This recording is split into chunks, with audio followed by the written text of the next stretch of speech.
Show. We have a really good panel tonight. We're going to talk all about the New York Rangers. So introducing our panel tonight, we do have Brian Abate joining us. Hello, Brian. Welcome. Hi, thanks for having me. Yeah, we really appreciate your time. And Tom Castro, one of our Rangers writers, also joining us. Hello, Tom. I'll get it right next time. And Brendan Azoff is also joining us, who's one of our Rangers writers. Hello, Brendan. Hello, Mark. How you doing? I'm good. How are you? It's really great to have the three of you with us tonight because there's a lot of good stuff going on with the New York Rangers. So let's just jump right into this. So Brian, we'll start with you. We know that the season is coming up. We know that the New York Rangers prioritize making sure that Lafreniere was getting ready for the season and would be ready to go with game one. But that would mean that he'd have to miss the World Junior Championship. So my question for you is, are you personally okay with the Rangers deciding to keep Lafreniere away from the World Junior Championships? I am. I mean, I think the priority has to be keeping him healthy. And I also think in a shortened schedule after what happened with Kakko last season, I think, he had a very busy offseason representing Finland. And I think he may have worn down a bit. I think, as a younger player, it might help him with the shortened, condensed season where there could be, games back-to-backs, games 3 out of 4 days. I think it will help him to stay fresh and not wear down as the season goes on. Tom, do you agree with that? Do you feel that that was the right decision? Absolutely. I don't think they really have much choice. Wanting him to play is obviously a consideration, but they don't want to risk him getting hurt. He's pretty much done everything he's going to do in juniors to put him back in there. Doesn't do a lot to keep control over his situation, even with the uncertain date. Now when it's starting. But I think that's the right thing to do with such a highly important asset that they have to keep him out and hold him out, control his development, and go to training camp. I think it was as Brian said, it was really a no-brainer. And Brendan, the only thing that I think about there is there's just been workouts, so he really hasn't been able to play games, at this point. Would that have been a consideration that you would have made to at least get him into some games, or is this the right approach just to hold him out because of the injury scare or whatnot? Well, I think it was the right approach no matter what, because last year he did get injured in the tournament, so they don't want that to happen again. He won the gold medal. He won his tournament MVP. He proved everything he could there. And I'm sure behind the scenes at the Rangers facilities and organization, they know that they're going to have workouts at a certain time. They actually just posted a picture with him at their training facility. So they're more privy to that information than we are. And I think ultimately this was a no-brainer decision for them to make. So I'm going to ask all of you now to be the coach for a second. So Tom, we'll start with you. We know that there's a very interesting roster that's in development now that they've landed Lafreniere. Kaapo Kakko is going into year 2. Mika Zibanejad is still there. It's a very interesting top 6. My question for you, Tom, is what does that top 6 look like? And specifically, do you feel like that they would actually put Lafreniere and Artemi Panarin together, or do you feel like that they would put them on separate lines to start? Good question. I think it's a little bit to be determined. I would think that the season they would probably, at least you pencil in right now, is keeping that KZB line just because Kreider is the veteran. I think the second line, you'd certainly like to see Kakko as the replacement for Foch there with Panarin and possibly Strome. Maybe Hedl moves up. It is a matter of whether these guys can move. You have 3 left wings. They're really stacked there. So the question is whether it's Kreider they can move to the right. They have done that before. I do think, though, that Lafreniere, even if they were to start him on the third line, I don't think it would be long. It would take a lot to keep him down there. I think they'd like to see him in the top 6 this season. And if he has a situation like with Kakko where you're feeling your way a little bit and you're not ready for that situation, then perhaps they keep him down there. I do think they have that flexibility, but I think he'll be down. Even if he starts on the third line, I'll be with a bullet. I think they'd like to see him up there as soon as possible. So the answer is probably yes. It might be finding the right combination to put him up there. They absolutely could play together. I think it won't be very long, even in a shortened season, that you see him moved into the top 6, as long as David Quinn can find the right comfort level with him in the right situation for him. Brendan, what do you do if you were the coach and you had that top 6? Would you put them together? How would that look for you?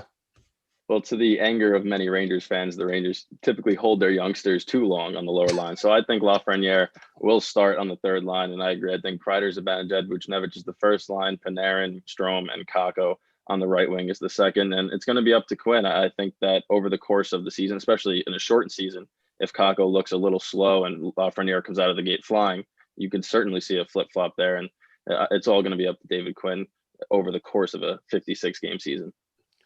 Brian, what do you think? Yeah, I agree with Tom and Brendan. I think after the success the top two lines had last season, I see them keeping the top line the same. And I think it's Kakko's job to lose, essentially, to start the season on that second line.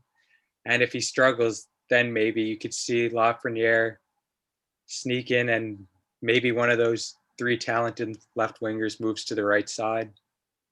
So I'll throw a bonus question at you guys that I didn't throw in advance. Do we eventually see Lafreniere as a center? And anybody can go. That's tough. It all depends on his face-off ability, I would say, because we've seen too many centers and that the Rangers put out there. Edel's a prime example, extraordinarily talented, but 38% on the face-off circle. So I wouldn't move anybody to center unless they're capable of winning face-offs at an NHL level. Yep, I think I agree with that. Just it'd be interesting to see, especially if you put Lafreniere and Panarin together. Panarin's a staple on that side, so it's just see where that one goes. Brendan, we'll start with this one on you.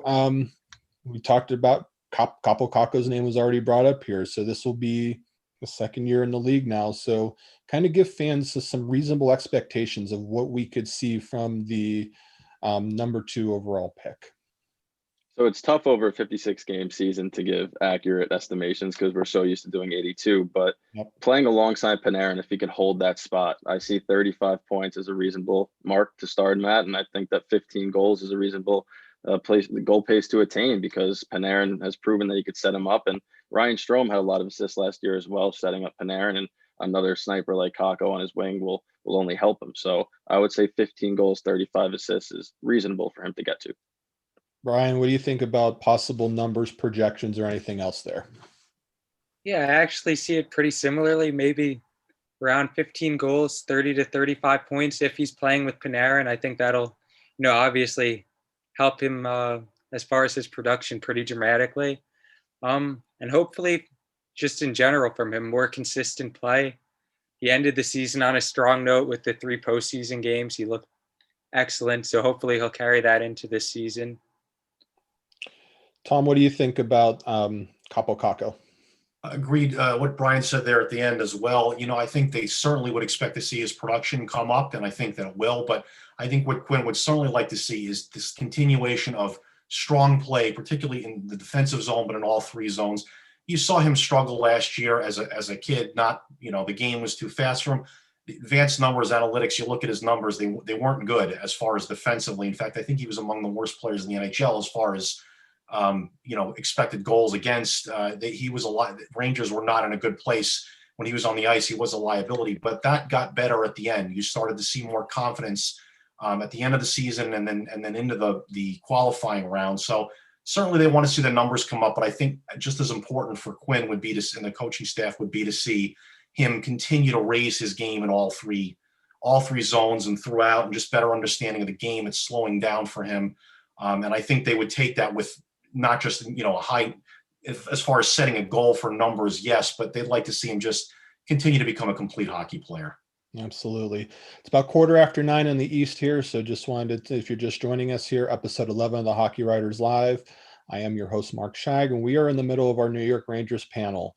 We have Brian Abate with us. We have Brendan Azoff and Tom Castro, 3 of our Rangers writers, and we're just going through the team here. So Brian, we'll go back to you here. And a thing that I'm really curious to know your thoughts on is just the state of the overall defense. And I know that Adam Fox got a lot of recognition last year, and I think very well deserved. But can you just make a case? Because, the forwards, there's some really good forwards there.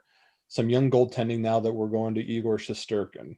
How about that defense? So can you convince me that they're good enough to possibly make a playoff run now? Like, where should my confidence lie? And then, as kind of as a side question, why did they bring Jack Johnson on board? That's a tough question because I'm not sure if I can right now. I thought both rookies last year, Adam Fox and Ryan Lindgren, were excellent. But there is a bit of a concern. Will there be the sophomore slump? Can they maintain that high level of play? I thought Tony DeAngelo was awesome last year. He was one of the best offensive defensemen in the league. Can he repeat that again this year? We haven't seen that from him year in and year out yet. Hopefully he'll be able to. As far as bringing in Jack Johnson, wasn't the most popular decision. Right. Fortunately, it's a short-term deal and a fairly inexpensive contract. I think the way they see it is he'll step in and play Stahl's role. I'm not sure if he'll, do a great job, but I think the hope is he'll be good enough that they can get by. I think Trouba's going to be a very important player for them on defense. He's young, he brings that physicality, and after a bit of a disappointing first year, I think he can definitely bounce back this year. And then as far as the rest of the defense, it's kind of interesting. Will they go with a veteran like Smith? Can Libor Hayek take the next step? I think he has some potential. At times he's played really well. And then, of course, whatever all the fans are probably hoping for is one of the bigger young prospects like Keandre Miller to get a shot. But of course, if they're not ready yet, I just don't think it's worth it to force them because they lack depth on defense. But it's a huge concern for me, especially if someone like Fox or Trouba gets hurt. I mean, they're coming in without much depth to begin with, and I'm not sure if they could withstand any injuries on that defense. Tom, do you have any confidence at all on state of the defense, especially he just mentioned the possible injuries, and if there's not much depth, I'd be pretty worried. I don't. In fact, I'm in the middle of a story right now about just this. I think the defense has a chance to really hold them back. Not that they're going to be a Stanley Cup contender, but a lot of what Brian mentioned, there is a lack of depth. Mark Stahl, the whipping boy, the traffic cone, he's gone now. But, he played a really important role, I think, the last 2 years. And as Brian mentioned, DeAngelo really started to emerge with that Stahl on his left. They tried a few partners. They tried Shea there. He's a mercurial player. He needs that stability, and I thought Stahl gave that to him, and now he's gone. And again, yes, Jack Johnson stepping in. Jacques Martin, who's going to be the assistant coach running the defense this year, trying to bring more of that philosophy, a better defensive philosophy to the team, knows him from Pittsburgh and claims he's going to help with the power play or the penalty killing. But if you're playing him, 40 games, 45 games in the schedule, he's a player who's been declining for a number of years. That cannot evoke a lot of confidence there. And the young guys, Keandre Miller, Tarmo Raionen, I mean, he may be a guy, these guys may make it. Maybe Hayek, after a bad season last year, a tough sophomore season, can jump in there. But yeah, there's not a lot. Brendan Smith is another guy. He's so up and down. He played great with Trouba last year, and maybe he reprises that role. But maybe he has one of his on and off seasons. That contract, he's been up and down. So it's not – the young players there are behind the young forwards that the Rangers have. Yeah. And right now I do think it is a major question mark as to what they're going to get out of that defense. Again, Fox and Lindgren were terrific, but there's not a lot of certainty. Trouba was better as the season went on. He really came on. You'd think that would still trend up, but he needs the right partner as well. So, I do think it's a major area of concern as these, the Rangers expecting to continue this rise. They're going to need their defense to be better than it was last year, I would think. And I'm not sure the personnel is there at this point for that to happen. Brendan, I'll give you the last word on the state of the defense.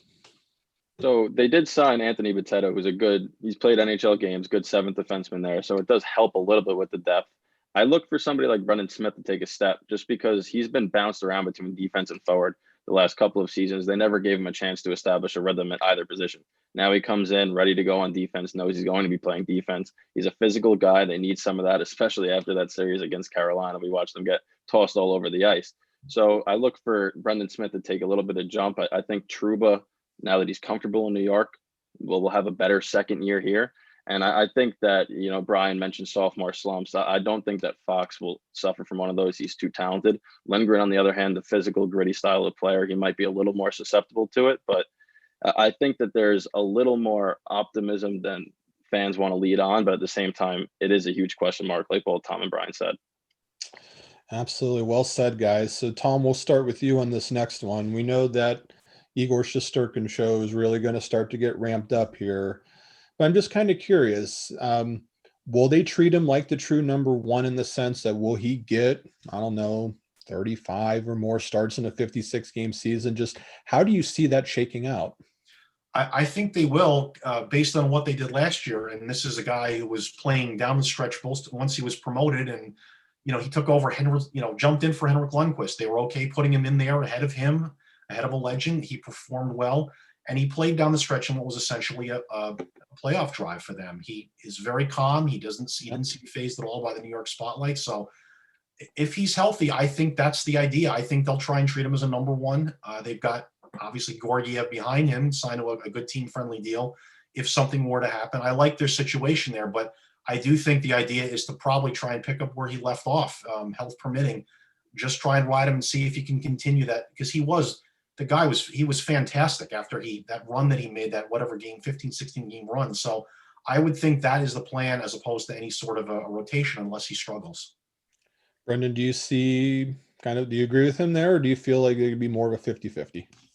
I agree. I actually talked about this yesterday on my podcast, the BS Sports Show, and the number we had was 35. I said over as well. I think that they're going to give him that starter role, and even if Georgiev starts 20 games, that still leaves Shesterkin starting 36, so that goes over. I think that he's a guy that he looked amazing in those, like he said, that Tom said, the one run that he had, and then even in that one postseason game, he looked sturdy, and that didn't look bothered by the moment. I think that if he continues on that trend, there's no reason to not start him. Absolutely. Brian, give you the last word on the goaltending situation. I 100% agree. I think, last year, even though it was a small sample size, he was just brilliant. And I think the Rangers are in a position where they're going to be maybe trying to rest him a bit more early in the season. But I see them in that mix battling for a playoff spot. And down the stretch, I think they're really going to rely on him. Yep. Agree on all of that. So Brendan, we'll just got a few more for you guys. So Brendan, we'll go to you here, and it might be a little bit of a tough question here, but if you take a look at the current roster on the Rangers, there's some interesting situations out there. Like Kreider, somebody that I'm really monitoring this year, just in terms of a certain amount of pressure. So can you just pinpoint who is the player in your mind that's going to have the most pressure on him for this upcoming season? I think we've talked about him a lot. I think it is Kakko, just because he's bumping up now to that second line. He's a second overall pick. His expectations are going to be high. And we saw what Panarin did to Ryan Strome. So people expect a similar type of jump in his numbers as well. And he's not going to have time to really have a lull, right? He's going to have to get out of the gate and start right away. And for a young kid, that's hard to do, especially somebody now that had that rookie pain. People are ready to see him take that jump. So to me, Kakko is under the most scrutiny this season. Brian, is there somebody else, or do you agree with Brendan? I agree, but I think a few others who are up there, I think Jacob Trouba, Chris Kreider, both just because of the contract situations, are going to be expected to perform well. And I think Shesterkin now, without Lundqvist there, he's the man. He's got to be the number one. He's got to be someone that, given the issues on defense, is going to have to play at a very high level for the Rangers to make the playoffs. Tom, I'll give you the final word. I would agree. I would go with Jacob Trouba, acquired to be the number one top pair defenseman, big salary to go with it. And he did not start out well. He obviously had an adjustment period, said he had some trouble with New York, and was definitely struggled early on. And he came on at the end. You saw the edge starting to come back, which had disappeared. That was part of his game that the Rangers didn't see at first. You saw that starting to emerge. He was better. He still wasn't great. And I think you want to see him in that role all season, as nailing down the defense, because as we talked about, that someone's going to have to lead that group, and you'd like it to be a veteran like Trouba or a young veteran like Trouba. So I think him helping to stabilize whoever he's with, you don't want to see him struggle again and say he's having adjustment issues. You want him to be ready to go. I think it's going to be a critical part of a leader of the defense, be critical to them next year. So I would certainly say there's a number of them, Kreider as well, but I would put Trouba on the spotlight more than anyone else. Okay. Brian, so David Quinn now. I'm just really curious about just thoughts on him as a coach, but more specifically, where do you feel like that he needs to improve on in just his overall coaching to kind of help get the Rangers to that next level? I think there'll be a bit more pressure on him this year. The expectations have kind of been growing steadily. And he doesn't have Lindy Ruffalo anymore to be the scapegoat for everything that goes wrong on the defense. So yeah. I think that's an area where the team is going to have to improve, and that's an area where he may be a bit more scrutinized this season. And I think also just for a young team, trying to get them to play with a bit more consistency throughout the season, as well as late game situations, trying to hold leads. That was a bit of a weak spot last season, just trying to close out games a little bit better. Tom, what do you think? I would say with David Quinn, something we saw at the end with Alain Vigneault as well is trusting. He's going to have to develop some trust with his bottom six. Obviously, the Rangers don't have a ton of that talent. That was an issue when Panarin and Kreider and Zibanejad carried that team last year and masked a lot of the deficiencies, to a tremendous amount, getting him into the playoffs. But, he's a teacher, and he's made out to be a teacher, and he's going to have to start to give them a chance. And he may not be able to roll four lines, but he would really cut his players down. He would cut that down to even the point I felt like the third line was not always getting a lot of time. He didn't have a lot of faith, obviously, there. But you'd like to see him with ostensibly a little bit more talent and the younger players being better, being willing to start to go a little deeper later in games. Perhaps some of that is his college experience, where you're going to rely more heavily in college on, certain on your top six, because it's not, your shorter schedule and whatever, there's more talent disparity. But I think you'd like to see him start to utilize and find out about more of these players as the season goes along. And Brendan will give you the final word on David Quinn and what you want to see improvement on. So for me, it's in-game adjustments. I think that there was a couple of games where the Rangers were close and had a chance to win. He got a little bit out-coached in the end. And to me, against Carolina in the postseason, it was a big thing. Rod Brindamore was able to pull the right strings, and he couldn't get that extra gear, especially in the close games and early on when they did fall behind. The Rangers weren't able to take that step. So obviously, this is his first coaching job in the NHL. He's got a young team that he's coaching. So there's going to be growing pains. And I think that last year was a great experience from the regular season to that postseason loss. And in-game adjustments to me is where he's going to have to take that next level. All right, one final question for you guys. I'm going to ask you all to get your crystal ball out here. 56-game season. The Rangers are basically playing in the Metro, add Boston, add Buffalo. So however you want to make it work out like that. Tom, is the New York Rangers, in your mind, a playoff team this season, and then why or why not? This is tough. Right now, I might say close, but no. Okay. The reason being, what you're going to need now is, and you might get it, they made it in last year in part because of this modified playoff system. Now, obviously, some players you think are going to take a leap, but you're also looking at that happened last year. They barely got it, and you're talking about Panarin on a 100-point pace in a regular season. Zibanejad being perhaps the best offensive player in the league at the end of the season. Chris Kreider maybe having one of his better seasons. And even with that, you only got to the cusp of it and got in, as I said, to the qualifying round. As I don't like the defense, as we talked about, and I think the depth is better. There's going to be some players that hopefully take a little bit of a leap, but I'm thinking maybe no, they're on the cusp of it. Don't get in a tougher division with this realignment. There's going to be some tough teams they're playing all the time.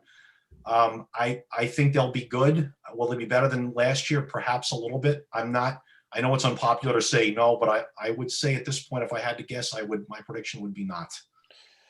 Brendan, what about you? I think the realignment hurts them in the sense that people thought it would be Carolina instead of Pittsburgh in that division. If it was Carolina, I'd be more leaning towards yes, because the Rangers, even though they lost in the postseason, have a great regular season track record against them. So now that Pittsburgh's in that division as well, I think they're going to be very, very close. But in the end, I think they fall just short because Tom did say that their defense still is a work in progress. Yeah, and even Buffalo, Taylor Hall and Jack Eichel together, and Boston's obviously going to be Boston, and the Metro was just the Islanders, the Flyers. I mean, we could just keep going on. That's a tough division now. Brian, is there any hope for the playoffs in your mind for these Rangers? I think there's definitely hope, but I think, as Tom and Brandon have just said, it's going to be really tough in that division. I think they're going to be right on the borderline, and I think, relying heavily on Shesterkin, I think he's got the talent where he can help make up for that defensive deficiency a little bit. And they do have a lot of firepower on offense. So I think in the end, I do think they have a chance. I think it'll be close, but it's tough to see them making the playoffs without maybe making some acquisitions during the season. And I'll kind of give a final word and say this, that this season, is going to have its growing pains. There's still a lot of youth on that team, especially when you look at the last couple of years, but it's going to give a glimpse of how beautiful it might be, especially once some of these players reach their prime. I can't wait. I mean, the Rangers are must-see hockey now. I mean, them landing Lafreniere the way they did in the lottery, the big city, the big star, that is huge. And as somebody who is neutral, I want to watch Rangers games because that is going to be a lot of fun. So this year might be a little bit tough, like you guys mentioned, but in the coming years, nothing but excitement for the Rangers. So Brian, Tom, Brendan, thank you so much for jumping on the panel tonight talking about the Rangers. We appreciate it. And fans, make sure you follow them out on Twitter, and they do really good work. So thanks, guys, for joining tonight. Thanks, Mark. Pleasure. Thanks for having us. Thank you for having us. Thanks, guys. And so fans, next week, same time, 8 o'clock Eastern time, we're going to go 8 to 9 o'clock.